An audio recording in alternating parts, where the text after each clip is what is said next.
cards, but it's really bizarre. But I mean, if 36 of them are worth £15,000, I'm all up for that. I'm all up for that. And Pokemon is short for Pocket Monsters, you know, which is great. Launched as a handheld video game, the cards will be auctioned on Wednesday at Woking in Surrey. 15 grand. Actually, the trouble is, if it's two people who actually have them, there's one here, a teenager set to turn a $3 bag of Doritos into $20,000 after finding a rare puffy chip, and now her dad wants a share of the fortune because he bought the packet. There's more than 45 bidders already. What? It's a puffy Dorito. 20,000. Have the people gone mad? Do you remember, what was that thing that they did? Somebody would start off, say, with a safety pin, and they would then trade that for something else. This bloke ended up with a house, and he started off with a pencil. And I remember thinking, so you start with a pencil, then he traded it up for a biro, then he traded that up for a pad, and then that was traded up for something else, and then eventually got a boat, then he traded the boat up for something else, and then he got a flat. And this is a Dorito. It's shaped like a character. I mean, there was a chicken nugget shaped like a popular character from the video game Amongst It, sold for $136,000. And whoever buys the chip wouldn't be likely to chomp down on it. The flavour, in case you're wondering, is Cheese Supreme. Oh God. So it's had 45 bidders, and then they'll find out how serious they are. Well, most will be mad as fruitcakes, won't they? I mean, I can't think of anything more bizarre. People pay a fortune, don't they? What happens if you buy it and then all of a sudden you go like that and it crumbles in your hand? You've had that one, haven't you? It's like, wasn't it the man who bought the, you know, there was a very famous stamp, and there was only 2 of them in the world, so he bought the other one at auction and destroyed it. So it put the value of his one way up. Way up. Which is quite a clever trick, actually, isn't it? I quite like these things, actually. And regarding the alpaca, says Ashley, does she have public liability for farms surrounding the area? Because if I lost my farm down to her selfish manner, she should be liable. I don't know, but she spent 50,000 quid on court cases. I mean, it's about as bad as it gets. About as bad as it gets. And another one here. It's a little bit amazing how many of you are still fans of Nicole Kidman. I can't believe it. I didn't realise that she had loads and loads of fans of her. So that's good. What else have we got? A killer whale at a theme park has died suddenly of a mystery illness. I don't like killer whales in these theme parks. I'm sorry, we had one here down in Windsor years and years ago, but this is one at SeaWorld in San Diego. She inspired millions, the park said, tests that are carried out to establish. Do you remember that one that killed the trainer in one of these sort of places? It drowned the trainer. It literally took it to the bottom of the pool and held it there. And I remember thinking, I mean, you know, they don't have a great life, do they? They don't have a great life at all. I've got to go. I've just realised we've got loads of things happening. What am I doing? Oh, I'm going to tell you, actually, about Prince Harry on my Little Bit Extra podcast. Going to be named Prince Hypocrite after flying in a private jet while preaching about the climate.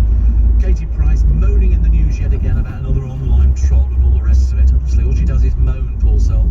And the papers go wild for Vernon Kay. It's only a 3-day stint as a replacement for Pip Schofield.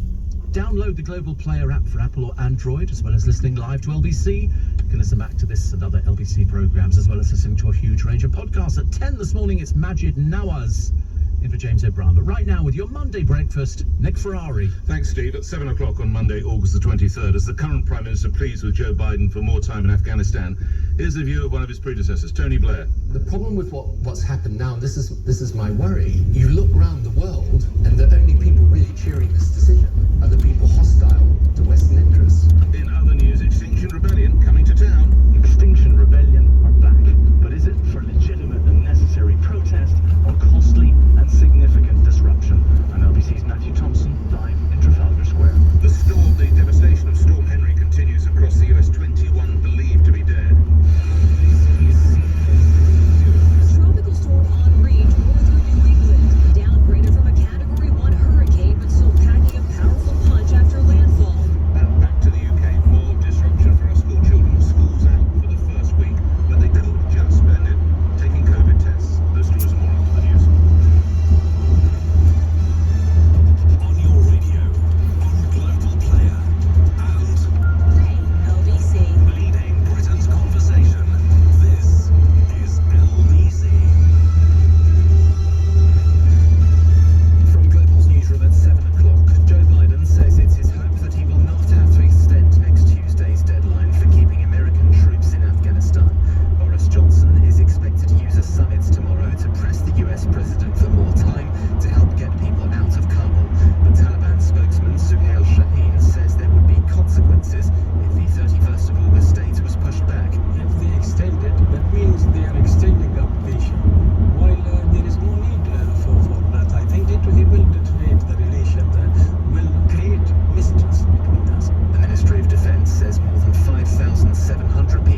to share their experiences of long COVID.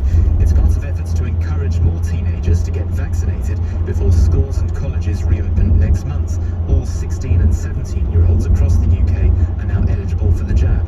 The video includes the experiences of 3 previously healthy people, including 26-year-old Megan. When you've got a cold, when you've got the flu, that all over ache, like even your teeth hurt, I get that most of the time. A 32-year-old man has died in hospital after he was stabbed in East London. Police were called to an address on Lee Bridge Road in Waltham Forest yesterday afternoon. No arrests have been made. 9 people have been arrested after climate change activists sprayed red paint across London's Guildhall. Extinction Rebellion is beginning 2 weeks of demonstrations in the capital. The Metropolitan Police says a significant operation will be in place to manage the protests over the bank holiday weekend. New research has found the UK's most deprived areas have more than 10 times the number of betting shops than the most affluent parts of the country. The study found there are more gambling sites in Britain than shops run by the big 8 supermarket chains put together. In the city, the FTSE 100 will reopen at 70.87 after closing up 29 points on Friday. The pound buys $1.36 and €1.16. And the weather, early mist, fog and low cloud will clear to leave most parts dry with some warm sunshine. Cloudier along some coasts of Scotland and Northern Ireland, a high of 23 degrees. From Global's newsroom, I'm Simon Conway. Your mobile's good, but does it wow you? Then it's not good enough. Samsung takes good and makes it better. And once you try better, you can't go back. Like our new Galaxy Z Fold 3 and Z Flip 3. Phones that unfold to give you space to do more. Or do the things you love in new ways. Pre-order the Galaxy Z Fold 3 and Z Flip 3 at Samsung.com today. Get ready to unfold wow.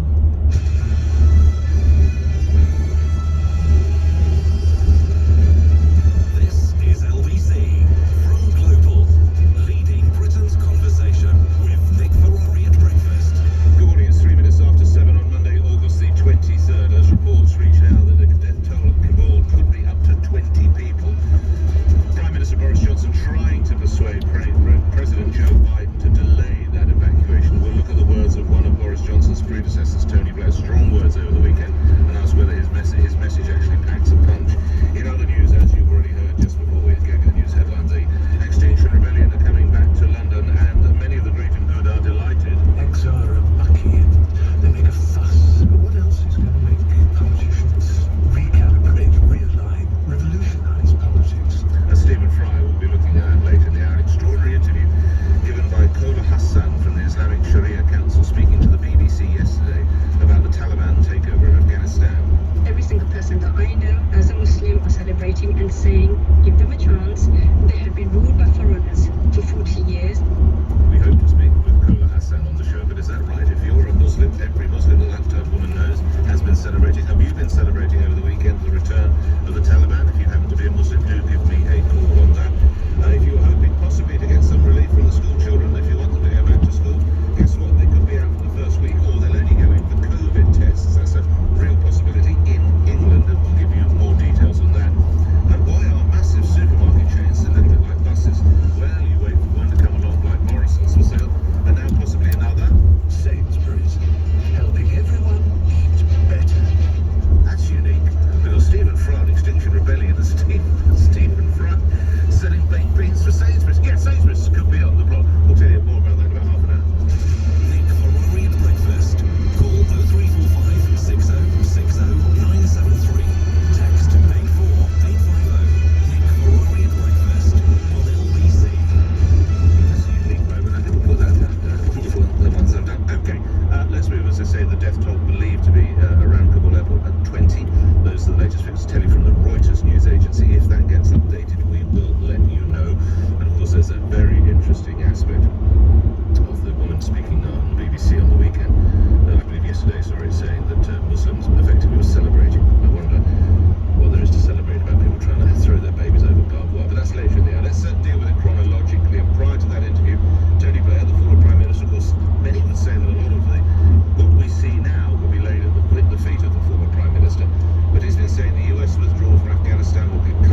was at its lowest rate, and I appreciate it's a presidency that's almost in its infancy.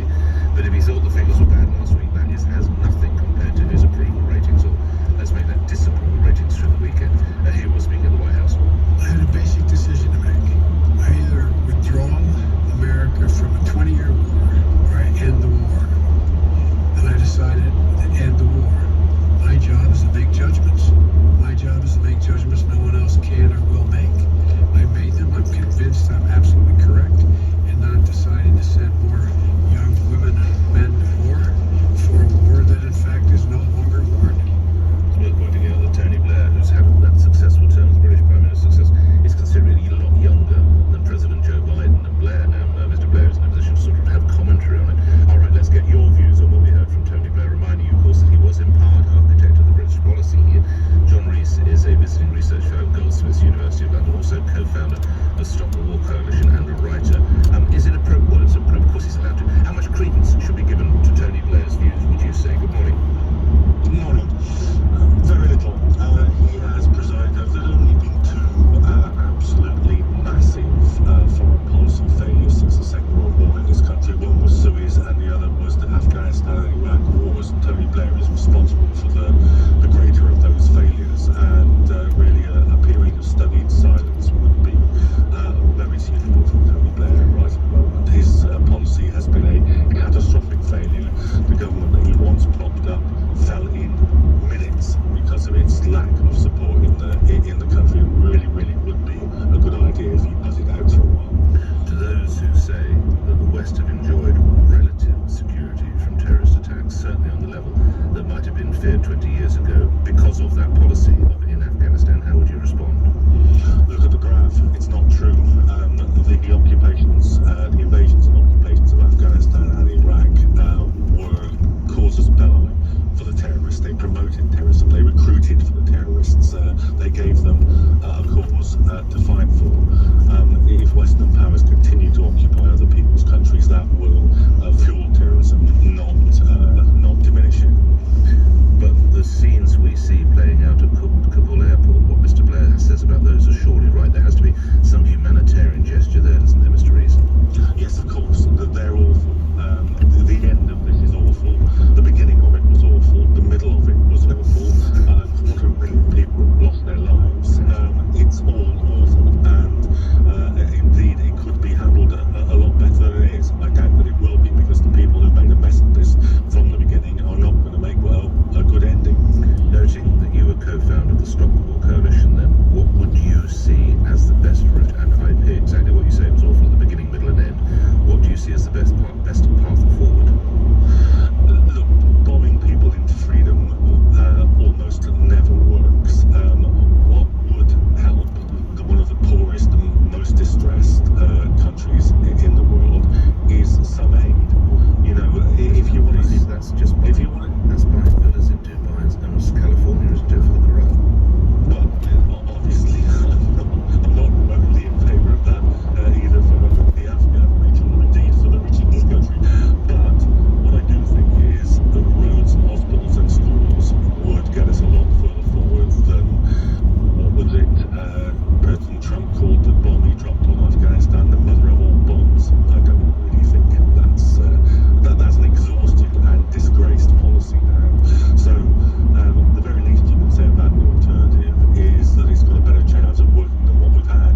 John Rees, thank you for your time. You're visiting research fellow at Goldsmiths, University of London, the co-founder of Stop the War Coalition and a writer. Listeners, that Darren Murphy, who's former special advisor to Prime Minister Tony Blair, and joins me now.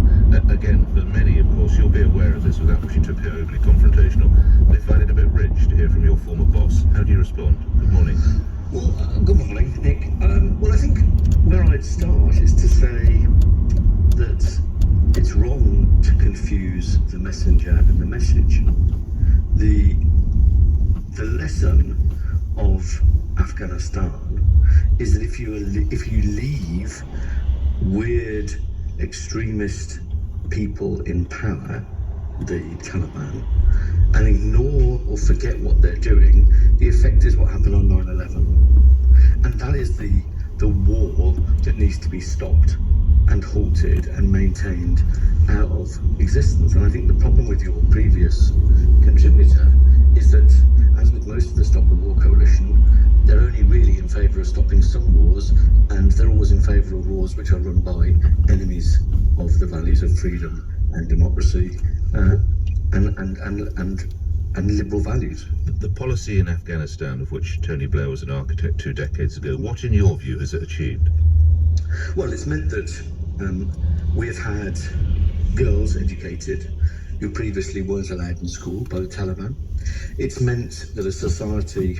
We weren't told that going in, Darren, were we? Well, I think it was made very clear. Going in when happened because the Taliban had supported Al-Qaeda, and Al-Qaeda had launched a massive terrorist attack on 9/11. Sure. There is no other reason other than to remove the Al-Qaeda supporting Taliban regime. In fact, the Taliban were specifically asked to hand over the leaders of the 9/11 attack and Al-Qaeda and refused to do so, and that's why there was an intervention. But I don't think we should spend the time looking back as to why this happened 20 years ago. What we should be thinking about, what is the benefit of ensuring that those sort of terrorist attacks don't happen again? What is the benefit of ensuring that young people in Afghanistan are able to live freer lives?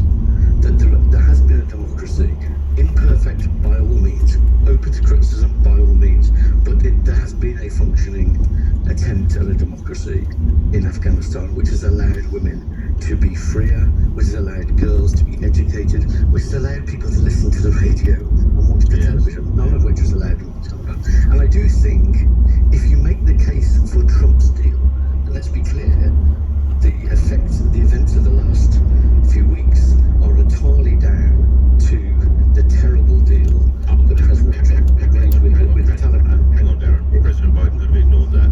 He could have he's rescinded many other of Trump's baffling decisions. I am not for one moment defending the decision of President Biden to go ahead and withdraw those troops. What I'm saying is this is a terrible deal. There could have been a very good deal done, which could have said that the very last thing you do is to remove the international military presence there. Why? Because that is exactly what the Taliban wanted. They want what has happened. They wanted the troops to come out first so they could then run their vicious insurgency across Afghanistan and seize some of those cities that they hadn't run before. And I think that's the real problem, is that we're getting ourselves into a place where we're confusing the terrible Trump deal and suddenly making that all about the effects of following 9/11. I will leave it there. Darren, thank you. Darren Murphy, you served as Special Advisor to Tony Blair when he was Prime Minister. Tony Blair's intervention or views will pick up on your reactions to those. Plus, as we've told you already, coming back, I think they are a mass, even as we speak, coming to town again for the Understand Bank Holiday weekend. Extinction Rebellion, a message from the great and good Stephen Fry. It's a very difficult thing for us to realise just how massive this problem is, and therefore how much community and collectivity it's going to take. I've spoken enough. Anyway, good luck to you, XR, and thank you. So if you can't get to work one day, or you can't actually make it because you're a delivery bloke or woman, or you can't get to a hospital for an appointment, don't worry. Stephen Fry is right behind him. I'm sure that'll help. And more embarrassment heaped on Joe Biden. Nothing to do with Afghanistan now. This is when he's asked about the impact of Hurricane Henry, and asked the name of the director of FEMA. Now, that's the Federal Emergency Management Agency. This, in a press conference yesterday, this is what happened next. I can't think of anyone better to lead this operation than Deanne Criswell of FEMA. That's impressive, isn't it? He's only the most powerful in the Western world. 7:16 NBC News headlines, Simon Conway. The Taliban says there will be consequences if the deadline for US troops leaving Afghanistan is pushed back. Dozens of coronavirus testing providers are being warned by the government over misleading prices. And young people with long COVID are urging 16 and 17-year-olds to get the vaccine. The weather mostly dry with some warm sunshine, a high of 23 degrees. LBC Travel, I'm Joanne Webb. Long delays on the A40 eastbound from Hillingdon to the West End Road junction because of an accident where one lane is closed. In Poplar, there's only one lane open on the A12 southbound just before the Abbott Road interchange for the emergency works. So as a result, there are long delays on the approach. No Woolwich ferry running today because of the ongoing strike and problems on the underground. The Circle Line can't run both ways and the District Line is suspended between High Street, Kensington and Edgware Road. This is all after a signal failure, and London Overground services can't run between Euston and Kilburn High Road where a train has broken down. LBC. Some things in life you just don't want to open, like the glittery card your kid just brought home, or that kitchen cupboard chock-a-block with Tupperware. And definitely not a letter from your energy provider saying their prices are going up. Switch to a fixed price tariff from British Gas and avoid surprise bills. Plus, our fixed tariffs use 100% renewable electricity as standard. Search British Gas tariffs to switch today. Renewable electricity is supplied to the national grid. Terms, conditions and exclusions apply. Call Nick Ferrari now. 0345 6060 973 LBC. To run a growing business is to be on a journey. And along the ride, you'll encounter challenges every day. Dell Technologies advisors understand and are here with the right tech solutions, including secure PCs with Windows 10 Pro, so you can stop at nothing for your customers. Do more with modern devices and Windows 10 Pro. Call a Dell Technologies advisor today on 0800 085 4878. That's 0800 085 4878. So, you offer rewards, give extra time to pay suppliers, and you even have retail discounts. Yes, it's a rather impressive CV, Mr. Card. It's Mr. Card. Ah, yes, you are a card, aren't you? An Amex Business Gold Card, to be specific, Mum. The job's yours. See you Monday. Thanks. The all-new American Express Business Gold Card. The card that works harder for your business. Search Amex Business Gold. Terms apply. 18 plus, subject to approval. Annual fee £175, first year free. Basic card also available with no annual fee or benefits. Right now at B&Q, get 20% off coloured emulsion, 20% off laminate flooring, and 20% off cushions and curtains. So from coffee mornings to boogie nights, home is what you make it. 20% off interiors at B&Q. You can do it. Selected products ends 30th of August, subject to availability. See DIY.com. Hi, I'm Jonathan Grigg, a professor specialising in children's respiratory issues. I see firsthand how air pollution affects children's health right across London. The ultra-low emission zone has helped clean up the air in central London, and by expanding the zone in October, TfL will help more Londoners. We can all do more. It's vital we act now. Be part of the solution.